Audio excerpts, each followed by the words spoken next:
Hi friends అందరికీ. ఈరోజు అయితే ఇగో గోంగూర పచ్చడి అయితే పెడుతున్నాం కదా. కొద్దిసేపు అయితే మొత్తం కలిపి అయితే పెట్టినాం. తర్వాత అయితే ఇగో ఇట్లా ఇగో పోపు గింజలు, ఎండుమిరపకాయలు ఇవన్నీ అయితే వేసుకోవాలి. కరివేపాకు ఇగో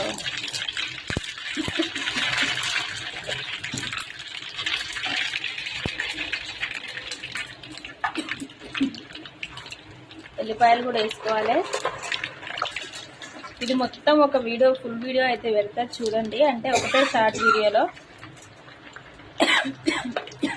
ఎండుమిర్చి కదా కొంచెం అయితే తగ్గొస్తుంది.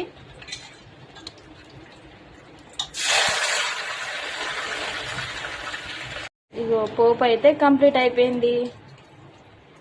ఎంత బాగా అనిపిస్తుంది కదా పచ్చడి. ఇట్లా అనొద్దు కానీ చూస్తుంటే అయితే నోరు